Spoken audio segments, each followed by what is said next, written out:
तर ही बर्फी बनवण्यासाठी मी कढईमध्ये घेतलं आहे पाव कप साजूक तूप।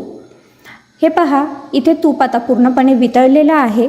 आता तूप चांगलं गरम झालं की यामध्ये आपल्याला बेसन टाकून घ्यायचं आहे। तर मी इथे घेतलं आहे 2.5 कप बेसन।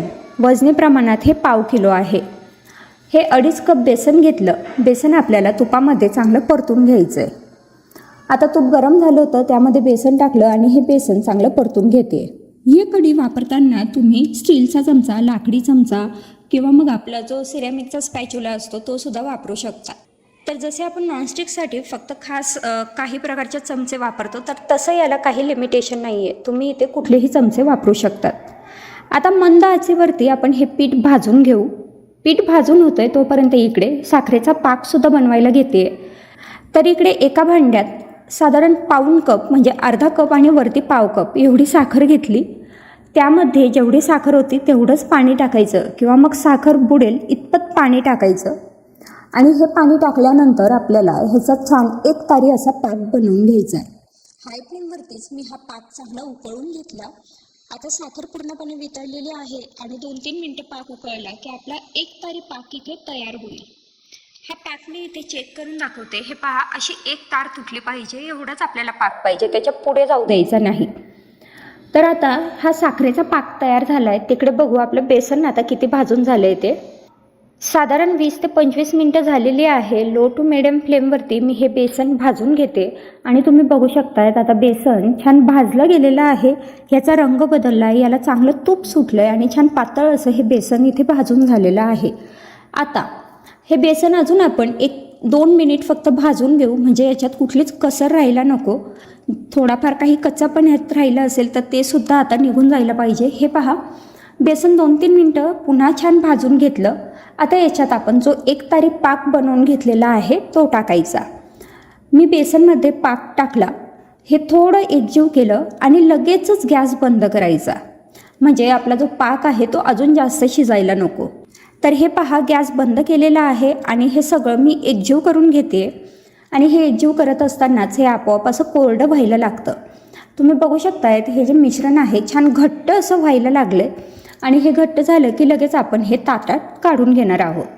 त्याआधी ताटाला आपल्याला चांगलं तूप लावून घ्यायचं आहे, म्हणजे कुठल्याही ट्रेमध्ये किंवा ताटात आपल्याला जिथे बर्फी सेट करायची आहे त्या ताटाला तेल किंवा तूप लावून घ्यायचं। आता या ताटामध्ये मी हे जे बेसनाचं मिश्रण होतं हे टाकून घेतलं आणि चमच्याच्या साहाय्यानेच आपल्याला किती जाड किंवा पातळ बर्फी हवी आहे त्या आकारात हे थापून घेतलं। आता हे थापून घेतल्यानंतर यावरती सजावटीसाठी पिस्ता, काजू, बदाम आपल्याला हवे ते ड्रायफ्रूट आपण इथे टाकू शकतो। अगदीच काही नाही टाकलं तरी पण चालेल। तर आता हे मिश्रण मी थापून घेतलंय, एक 15 मिनिटं असंच सेट होण्यासाठी ठेवू। 15 मिनिटानंतर आपण याची बर्फी कट करून घेऊ। आता हे पहा, 15 ते 20 मिनिटं झालेले आहेत। हे बेसनचं जे मिश्रण होतं ते चांगलं सेट झालं आहे। आता याची बर्फी कापून घेऊ। तर एक 15 मिनिटानंतर लगेच बर्फी कट करायची आणि त्यानंतर पुन्हा एक 5-10 मिनिटं हे मिश्रण असंच ठेवायचं। तर हे पहा, इथे मी ही बर्फी पाडून घेतलेली आहे। तर अशा पद्धतीने ही बेसनाची बर्फी इथे तयार झालेली आहे। खूप छान ही चवीला लागते आणि फक्त ह्याच्यात बेसन व्यवस्थित भाजलं गेलं पाहिजे।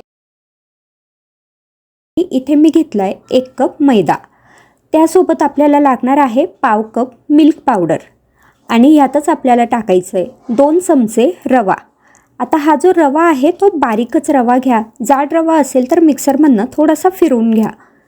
रवा टाकल्यानंतर याच्यात चिमूटभर मीठ टाकायचं।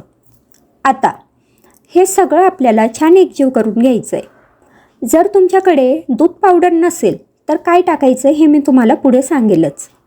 हे पहा, हे सगळं चांगलं एकजीव करून घेतलं। इथे मी 2 चमचे तूप घेतलं आहे, 2 टेबलस्पून। आता हे तूप अगदी कडकडीत गरम करून घ्यायचं। हे पहा, तूप अगदी कडकडीत गरम झालं। आता आपण हे जे पिठांचं मिश्रण केलेलं होतं त्यात हे तूप टाकायचं। आता चमच्यानेच हे सुरुवातीला एकजीव करून घ्यायचं, कारण तूप खूप गरम आहे, हाताला चटका लागायला नको। आता हे सगळं छान एकजीव झालं की त्यानंतर हाताने हे छान चोळून घ्यायचं, म्हणजे जे तूप आहे म्हणजेच मोहन आहे ते आपल्या ह्या पिठाला अगदी व्यवस्थित लागलं पाहिजे। हे पहा, अशा पद्धतीने याची हलक्या हाताने सुद्धा मूठ तयार होते, म्हणजे आपलं मोहन अगदी परफेक्ट बसलं आहे। आता थोडं थोडं पाणी टाकून मी हे मळून घेते. जसं मी मगाशी सांगितलं, जर आपल्याकडे दूध पावडर नसेल तर ही कणिक तुम्ही दुधाने मळून घ्या, तरीसुद्धा सेमच इफेक्ट येईल. तर हे पहा, इथे मी ही कणिक मळून घेतली आहे. खूप जास्त सैल मळायची नाही आणि खूप जास्त घट्टही मळायची नाही. रवा टाकला आहे त्यामुळे थोड्या वेळाने रवा फुलून येतो. जरी सुरुवातीला थोडी सैल वाटली तरी थोड्या वेळाने ही कणिक घट्ट होते. तर आता इथे मी ही कणिक छान मळून घेतली. ही कणिक आपण 10 मिनटं झाकून ठेवू, म्हणजे रवासुद्धा छान फुलून येईल, कणिक सेट होईल आणि तोपर्यंत आपण पाक बनवून घेऊ. पाक बनवण्यासाठी इथे एका भांड्यात 1 कप साखर आणि 1 कप पाणी टाकलं. आता हाय फ्लेमवरतीच आपल्याला ही साखर पूर्णपणे वितळून घ्यायची आहे. आता साखर पूर्णपणे वितळली की याच्यात टाकायचं आहे वेलची पावडर, पाव चमचा. वेलची पावडर टाकल्यानंतर हे एकजीव केलं.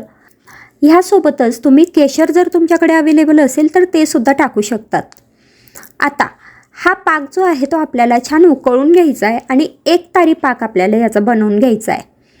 तर इथे पाक छान उकळला आहे, थोडा घट्ट झाल्यासारखा वाटतो आहे. मी चेक करून पाहिलं. हे पहा, क्लोजअपमध्ये मी तुम्हाला दाखवते. तर अशा पद्धतीने 1 तार याची तयार व्हायला पाहिजे, यापेक्षा जास्त घट्ट करू नका. आता पाक इथे तयार आहे. आता गॅस बंद करू. आता बघू पुढची प्रोसेस. इथे एका वाटीमध्ये मी घेतलं आहे 2 चमचे कॉर्नफ्लोअर. कॉर्नफ्लोअर जर नसेल तर तुम्ही इथे 2 चमचे मैदासुद्धा वापरू शकतात. ह्याच्यात टाकायचं आहे 2 चमचे तूप. हे सुद्धा रूम टेम्परेचरचं तूप आहे. इथे तुपाचाच वापर करा, इथे तेल वापरायचं नाही. तूप टाकल्यानंतर हे चांगलं एकजीव करायचं. हे पहा, अशा पद्धतीने चांगलं फेटून घ्यायचं. असं क्रीमी टेक्स्चर याचं यायला पाहिजे. जर तुम्हाला साजूक तूप नसेल वापरायचं तर तुम्ही इथे डालडा वनस्पतीसुद्धा वापरू शकतात. आता आपली जी कणिक आहे ती चांगली सेट झाली आहे. याचे मी इथे 4 समान असे भाग करून घेतले. आता यातला एक गोळा घेतला, तो हातावरती चांगला मळून घेतला आणि आता याची आपल्याला पातळ अशी पोळी लाटून घ्यायची आहे. ही कणिक जी आहे तिच्यात तूप आपण भरपूर वापरले, त्यामुळे ही पोळी लाटताना पीठ लावायची गरज पडत नाही. पण तुम्हाला आवश्यकता वाटली तर अगदी थोडंसं पीठ तुम्ही लावू शकतात. तर हे पहा, अशी अगदी पातळ अशी पोळी मी याची लाटून घेतली आणि ह्याच पद्धतीने 4ही गोळ्यांच्या मी 4 पोळ्या इथे लाटून घेतल्या आहेत. ह्यातली एक पोळी आधी पोळपाटावर ठेवायची. त्यावरती आपण जो साठा बनवून घेतला होता, म्हणजेच कॉर्नफ्लोअरची पेस्ट बनवून घेतली होती, ती या पोळीला लावायची. एका पोळीला साधारण 1 चमचा एवढी पेस्ट लावायची. वरून दुसरी पोळी यावर ठेवली, तिलासुद्धा कॉर्नफ्लोअरची पेस्ट लावून घेतली आणि त्यानंतर तिच्यावर तिसरी आणि चौथी अशा 4ही पोळ्या ठेवायच्या आणि प्रत्येक पोळीला आपण जी कॉर्नफ्लोअरची पेस्ट म्हणजे साठा बनवून घेतला आहे तो लावून घ्यायचा. आता ह्याचा आपल्याला छान घट्ट असा रोल तयार करून घ्यायचा आहे. जी सगळ्यात वरची पोळी असेल तिलासुद्धा थोडंसं कॉर्नफ्लोअरची जी पेस्ट आहे ती लावायची आणि मग व्हिडिओमध्ये दाखवते त्या पद्धतीने आपल्याला याचा रोल बनवून घ्यायचा आहे. यामुळे आपल्या ह्या ज्या पुऱ्या आहेत त्याला खूप छान असे लेयर्स येतात. तर हे पहा, इथे मी असा घट्ट असा रोल बनवून घेतला आहे. आता हा जो रोल आहे याच्या आपल्याला छोट्या छोट्या लाट्या कट करून घ्यायच्या आहेत. तुम्हाला ही पुरी किती मोठी हवी आहे त्या अंदाजाने तुम्ही या लाट्या कट करू शकतात. मी साधारण अर्धा इंच एवढ्या अंतरावरती हे कट करून घेतलं आहे. आता यातला एक गोळा घेतला, म्हणजे एक लाटी घेतली आणि तिला अशा पद्धतीने हातावरती थोडंसं उभं प्रेस करायचं आणि आता ही लाटून घ्यायची आहे. ही लाटत असताना पातळ अशी लाटायची, म्हणजे अगदी छान मऊसूद मखमली अशी आपली पुरी तयार होते. तर हे पहा, मी ही जी पोळी आहे किंवा पुरी आहे ही लाटून घेतली आहे आणि तुम्ही बघू शकतात मी ही किती पातळ लाटली आहे. अगदी खारीसारखी, खारीचे कसे पापुद्रे येतात त्या पद्धतीने ही पुरी तयार होते. आता ही पुरी लाटून झाली की तिला फोल्ड करायचं. फोल्ड केल्यानंतर चमच्याने म्हणा किंवा सुरीने म्हणा तुम्ही अशा पद्धतीने थोडीफार डिझाईनसुद्धा हिच्यावर करू शकतात. हे पूर्णपणे ऑप्शनल आहे, ही डिझाईन नाही केली तरी चालेल. फक्त ही पुरी जेव्हा आपण फोल्ड करतो तेव्हा ती थोडीशी प्रेस करून घ्या. तर इथे ही एक पुरी मी बनवून घेतली आहे आणि अशाच पद्धतीने मी ह्या सगळ्या पुऱ्या बनवून घेतल्या आहेत. आता या पुऱ्या आपल्याला एकदम सगळ्या बनवून घ्यायच्या आणि त्यानंतर 10-15 मिनिटांनी मग तळायला घ्यायच्या आहेत. म्हणजे ह्या पुऱ्या अगदी छान खारीसारख्या छान अशा तयार होतात. आता या पुऱ्या तळण्यासाठी मी इथे कढईमध्ये तूप गरम करायला ठेवलं आहे. तुपाऐवजी तुम्ही इथे तेलाचाही वापर करू शकता। हे जे तूप आहे ते सुरुवातीला चांगलं कडकडीत गरम करायचं, त्यानंतर गॅसची फ्लेम मध्यम करायची आणि मध्यम गॅसवरती आपल्याला ही पुरी तळून घ्यायची आहे। तर हे पहा, तुम्ही बघू शकतायत किती सुंदर लेअर ह्या पुरीला आलेले आहेत आणि ही छान खुसखुशीत अशी पुरी इथे तयार झाली आहे। तर ही आता मी बाजूला काढून घेते। फक्त ही पुरी काढताना व्यवस्थित तिचं जे तूप किंवा तेल असेल ते पूर्णपणे निथळून घ्या। आणि ही पुरी मी आता काढून घेतली। ह्याच पद्धतीने बाकी सगळ्या पुऱ्या मी तळून घेतल्या आहेत। आता आपण जो पाक बनवून घेतला होता त्यामध्ये आपल्याला या पुऱ्या टाकायच्या आहेत, पण या पुऱ्या टाकताना अशा पद्धतीने घरात एखादा चिमटा असेल तर त्याचा वापर करा। तर सुरुवातीला पाकात पुरी टाकली आणि लगेचच पटकन चिमट्याने ती या पाकामध्ये एकजीव करायची आणि लगेच बाहेर काढायची, म्हणजे तिच्या दोन्ही बाजू या पाकात पटकन बुडवायच्या आणि लगेच बाजूला काढायची। आता बाजूला काढताना हिचा जो पाक आहे तो पूर्णपणे निथळून घ्यायचा आणि त्यानंतर अशा एखाद्या जाळीवरती ह्या पुऱ्या काढायच्या। ह्या जाळीवर काढल्यामुळे काय होतं की हा जो पाक आहे हा पूर्णपणे आपल्याला निथळून घेता येतो। तर इथे मी या सगळ्या पुऱ्या आता ह्या चाळणीवरती काढून घेतल्या आणि तुम्हाला दाखवते 5 मिनिटानंतर हे पहा वाटीमध्ये किती पाक जमा झाला आहे। म्हणजे हा एक्स्ट्राचा पाक होता जो ह्या पुरींमध्ये होता, अशा पद्धतीने चाळणीवर ठेवल्यामुळे तो पाक आपला आता काढला गेला आहे। तर आता इथे आपल्या ह्या ज्या मखमली पुऱ्या आहेत ह्या तयार झाल्या आहेत।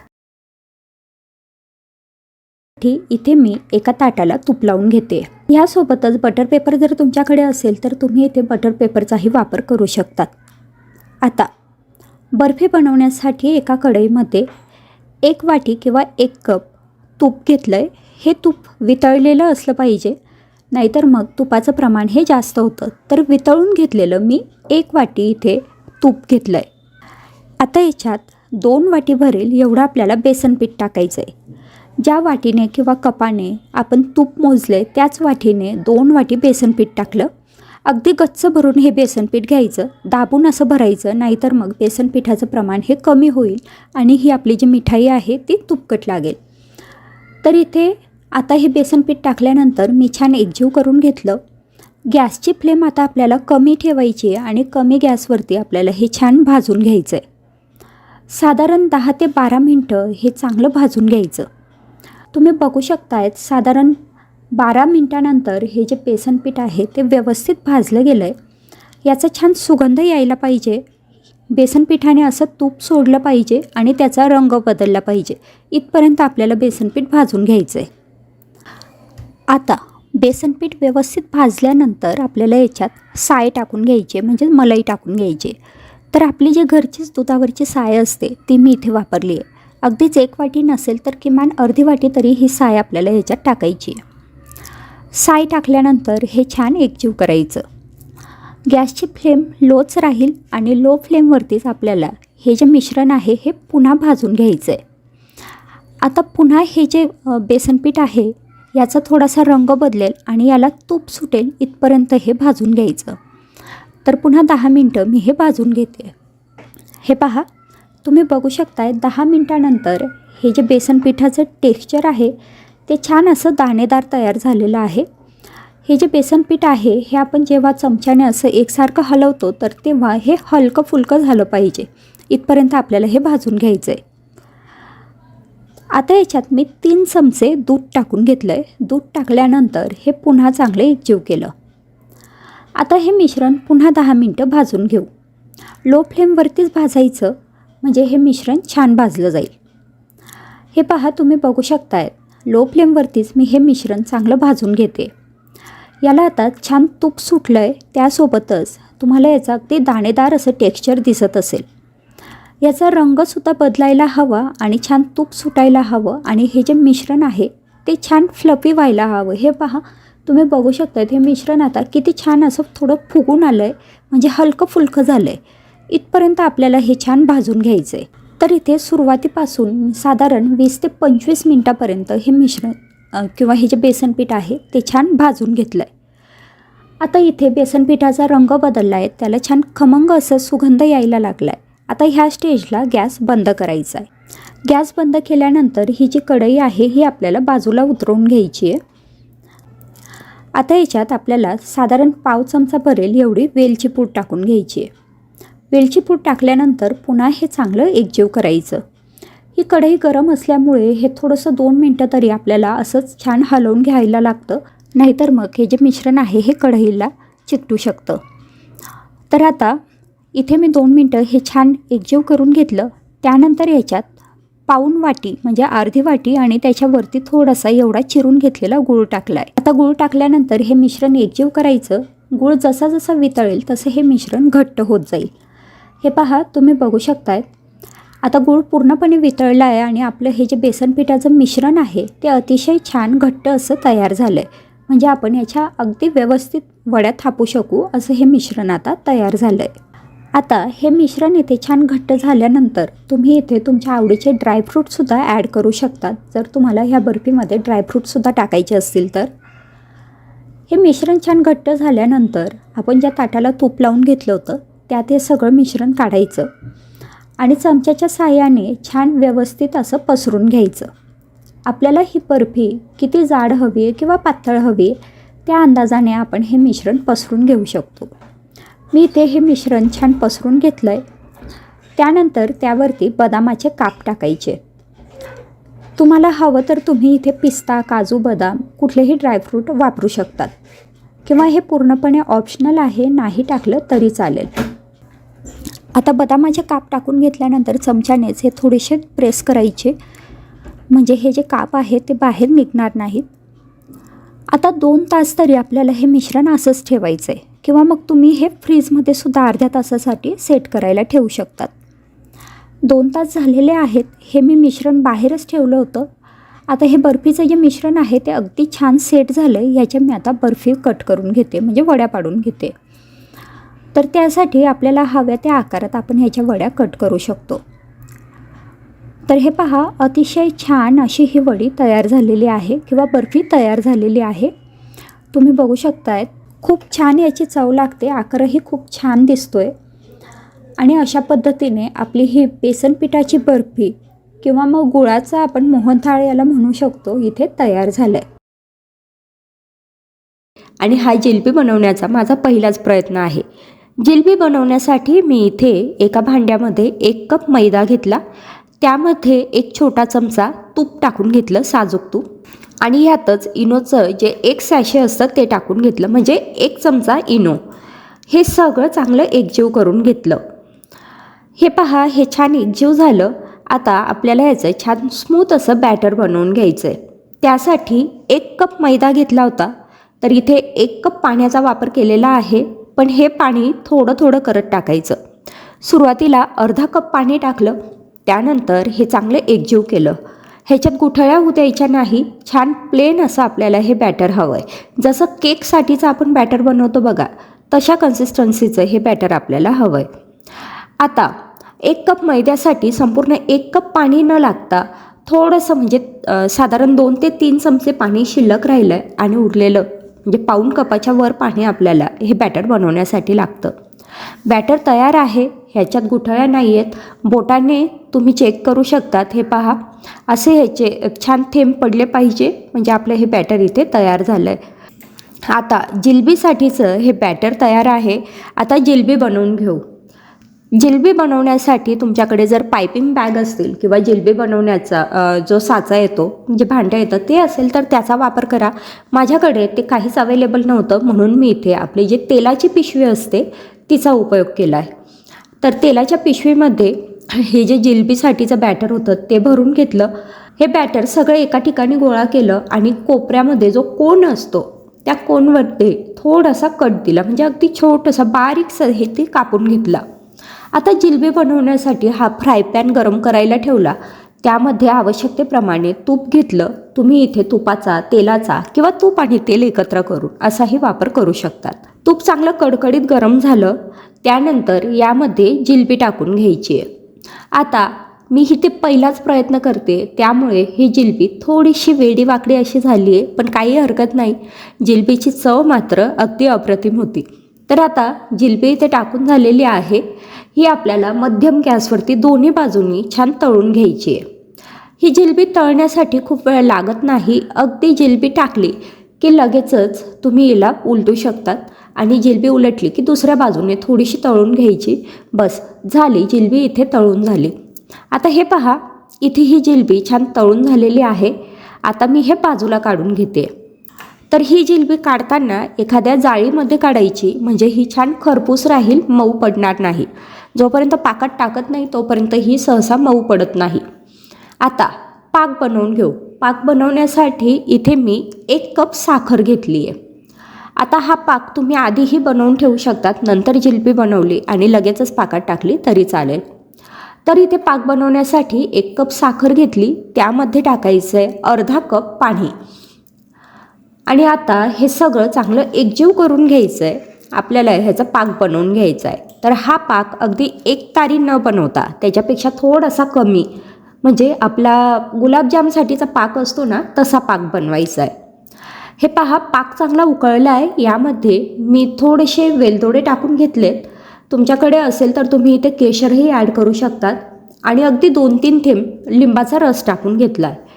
आता हे चांगलं एकजीव करून घेतलं. पाक तयार झालेला आहे. मधासारखी याची कन्सिस्टन्सी दिसली पाहिजे असा पाक आपल्याला इथे बनवून घ्यायचा आहे. जिलबीसाठी तुम्ही हवं तर फूड कलरसुद्धा वापरू शकतात, पण मी सहसा फूड कलर अवॉइड करते, त्यामुळे इथे मी कुठलेच कलर वापरलेले नाही आहेत. पाक तयार झाल्यानंतर थोडा कोमट होऊ द्यायचा आणि कोमट झाला की मग याच्यात आपण बनवून घेतलेली जिलबी टाकायची. जिलबी टाकली की लगेचच पाकात ती एकजीव करून घ्यायची आणि लगेचच बाहेर काढायची. हिला अगदी पाकात भिजू देण्याची गरज नसते. हे बघा, जिलबी टाकली आणि लगेचच ती बाहेर काढली. आणि बाहेर काढल्यानंतर अशी एखाद्या जाळीवर ठेवायची, म्हणजे एक्स्ट्राचा जर पाक त्या जिलबीमध्ये असेल तर तो निघून जाईल. गुलाबजाम बनवण्यासाठी सगळ्यात आधी आपण पाक बनवून घेऊ. तर पाक बनवण्यासाठी इथे मी 1 वाटी साखर घेतली आहे आणि आता याच्यात 1.5 वाटी मी पाणी टाकून घेते. ही साखर आपल्याला छान व्यवस्थित वितळून घ्यायची आहे. साखर वितळल्यानंतर थोडासा उकळला की मग गॅस बंद करायचा आहे. तर अशा पद्धतीने तुम्ही बघू शकताय, साखर अगदी पूर्णपणे वितळलेली आहे आणि हा पाकसुद्धा आता उकळायला लागला आहे.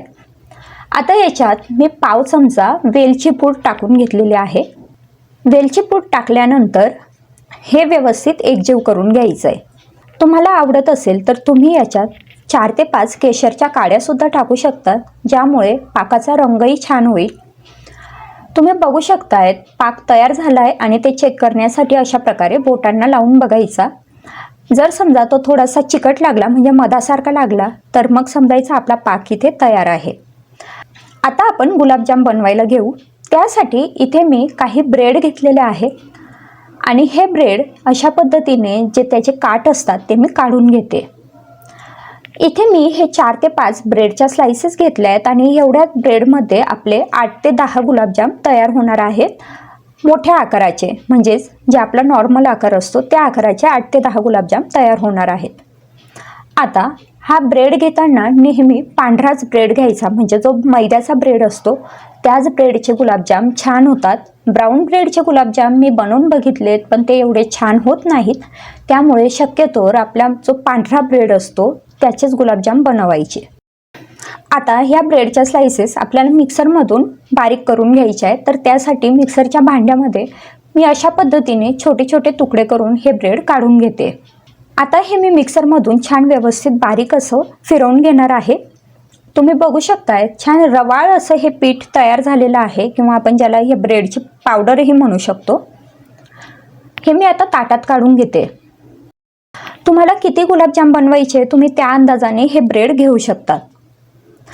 आता याच्यात मी 2 चमचे दूध पावडर टाकून घेतली आहे.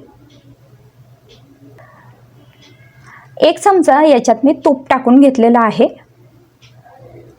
आणि हे सगळं छान एकजीव करून घ्यायचं आहे. दूध पावडर जर तुमच्याकडे अवेलेबल नसेल तर तुम्ही आपलं जे साधं दूध असतं त्याला उकळून थोडंसं आटवून घेऊ शकतात आणि ते दूध तुम्ही इथे वापरू शकतात. आता हे एकजीव झाल्यानंतर थोडं थोडं दूध टाकून आपल्याला हे मळून घ्यायचं आहे. याचा छान सॉफ्ट असा डो तयार करून घ्यायचा आहे. हे दूध थोडं थोडं टाकत मळायचं, म्हणजे आपल्याला अंदाज येईल की आपल्याला हे किती सॉफ्ट हवं आहे. जर समजा खूप जास्त दूध टाकलं गेलं तर हे पातळही होऊ शकतं. त्यामुळे अशा पद्धतीने थोडं थोडं दूध टाकून मी याचा छान सॉफ्ट असा डो तयार करून घेते. जसं आपलं पोळींची म्हणजे चपातींची कणिक असते त्याच पद्धतीने हा डो आपल्याला बनवून घ्यायचा आहे. आणि हा ब्रेड आपण वापरल्यामुळे दूध आपण जेवढं टाकलं ते थोड्या वेळाने परत शोषलं जातं आणि आपला हा जो गोळा आहे तो थोडासा कोरडा व्हायला लागतो. त्यामुळे त्या अंदाजाने आपण हे दूध वापरून घ्यायचं आहे. तर आता हा गोळा इथे तयार आहे. आता याचे मी गुलाबजाम बनवून घेते. तर अशा पद्धतीने एक छोटा गोळा घेऊन मी त्याचं मध्यम आकाराचा गुलाबजाम बनवून घेतलेला आहे. तुम्ही बघू शकताय जो आपला नॉर्मल गुलाबजाम आहे त्या आकाराचा मी इथे गुलाबजाम बनवून घेतलेला आहे. आणि ह्याच पद्धतीने मी बाकी सगळ्या गोळ्याचे गुलाबजाम बनवून घेते. जर गुलाबजाम बनवताना पुन्हा हा गोळा थोडासा कडक वाटायला लागला तर पुन्हा याच्यात थोडंसं दूध टाकून हा मळून घ्यायचा आहे. आणि अगदी छान प्लेन असा गुलाबजाम बनवायचा आहे ज्याला क्रॅक अजिबात असायला नको. आता गुलाबजाम तळण्यासाठी मी कढईमध्ये तूप व्यवस्थित गरम करून घेतलं आहे. त्यानंतर गॅसची फ्लेम मिडियम किंवा अगदी लो करायची आणि मग गुलाबजाम याच्यात तळून घ्यायचे. सुरुवातीला 1 किंवा 2च गुलाबजाम तळून बघायचे म्हणजे गुलाबजाम व्यवस्थित होत आहेत की ते मध्ये फुटत आहेत किंवा मग विरघळत आहेत तर ते एकदा चेक करायचं. तर मी हे गुलाबजाम आता तळून घेते. याला कुठेही अजिबात क्रॅक पडलेला नाही किंवा हे तुपात विरघळतही नाहीत. खूप सुंदर हे गुलाबजाम तयार झालेले आहेत आणि रंग तुम्ही बघू शकताय किती छान आलेला आहे ते.